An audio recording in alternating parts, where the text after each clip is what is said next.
আসসালামু আলাইকুম। আশা করি আল্লাহর রহমতে সকলেই ভালোই আছেন।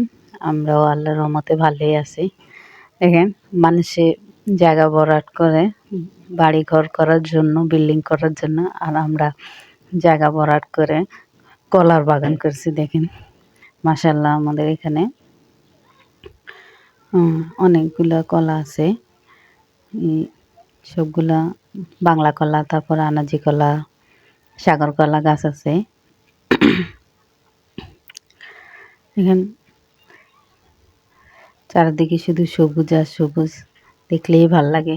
গ্রামের পরিবেশের মধ্যে আসলে গাছপালা যেমন ভালো লাগে, আবার এই যে ঘাসের যন্ত্রণাও অনেক।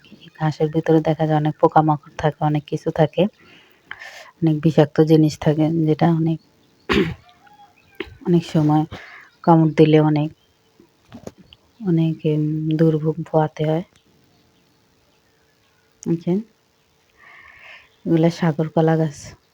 তারপর এই আম গাছগুলোর ভিতরে আপনার এবছর অনেকগুলো আম ধরছে, প্রায় একটা গাছে 10-12টা করে আম ধরছে। সবগুলো আম চড়ে নিয়ে গেছে পোলাপানে।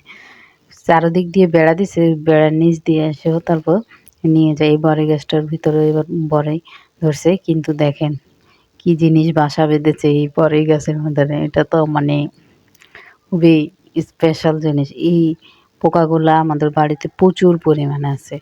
কেন যে এরা এখানেই বাসা করে আমি জানি না। আমাদের বাড়ির ভিতরেও আছে, তারপর এই বাগানের ভিতরেও আপনার অনেক বাসা আছে। এগুলো ভয় আমরা এদিক সেদিক যেতে পারি না।